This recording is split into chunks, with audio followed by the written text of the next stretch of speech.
இந்தியாவிலே ரெண்டே அறிவாளி ஒன்று வந்து ஜிடி நாயுடு, இன்னொன்று வந்து இந்த ஆளினால் அழகு ராஜான்னு சொல்லிட்டு கவுண்டமணி சார் ஒரு கமெண்ட் அடிப்பார் ஒரு படத்தில். அப்போதான் முத ஜிடி நாயுடோட இன்ட்ரடக்ஷன் எனக்கு கிடைச்சது.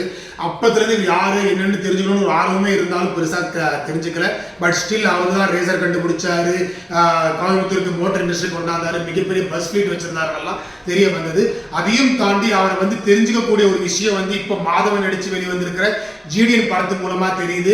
ரொம்ப நல்லா இருந்துச்சு. அவரை பத்தி தெரிஞ்சுக்கிறது ரொம்ப சந்தோஷம். மிகப்பெரிய மேதாவி, மிகப்பெரிய பிரெய்னி பர்சன், மொத்த இந்தியாவை பாராட்டின ஒரு மனிதர். பட் ஸ்டில் பெருசா பிரபலமாகாததுக்கான ரீசன்ஸ் எல்லாம் வந்து இந்த படத்து மூலமா நம்ம தெரிஞ்சுக்க முடிஞ்சது. படம் வந்து கண்டிப்பான முறையில் பார்க்க வேண்டிய ஒரு படம். அதை நீங்க ஓடிடியில் பார்த்தாலும் சரி, தியேட்டர்ல பார்த்தாலும் சரி, பசங்களோட பாருங்க. ஜிடி நாயுடு யாருன்னு பசங்களும் தெரிஞ்சுக்கணும்.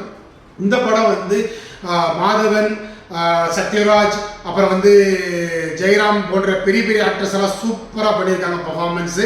அதை தாண்டி ஹீரோயினாக வர 2 கேரக்டர்ஸும் மற்றும் சில சைட் ஆக்டர்ஸும் வந்து பர்ஃபார்மன்ஸ் அவ்வளோ கொடுக்கல தான் நினைக்கிறேன். ஒரு ட்ராமா பண்ணிட்டு இருந்த மாதிரி தான் ஃபீல் ஆச்சு. படம் வந்து ஒரு கிரிப்பு எங்கேயோ குறைஞ்சிருது. எப்படின்னு பார்த்தீங்கன்னா, ஜஸ்ட் ஒரு இன்கம் டேக்ஸ் ஆஃபீஸருக்கும் இன்கம் டேக்ஸ் டிபார்ட்மெண்ட்டுக்கும் ஜிடிஎனுக்கும் நடக்கிற ஒரு போராட்டமாகவே கொண்டு போகிறனால எங்கேயோ ஒரு இடத்துல சலிப்பு தட்டுது. அதையும் தாண்டி அவரோட விஷயங்கள் வந்து இனோவேஷனாக இருக்கலாம், அவரோட பர்சனாலிட்டியாக இருக்கலாம், இன்னும் அவரோட ஜனரஞ்சகமான விஷயங்கள்லாம் வந்து கொஞ்சம் பெட்டராக சொல்லியிருந்தோம்னா படம் கொஞ்சம் சுவாரஸ்யமாக இருந்திருக்கலாம்.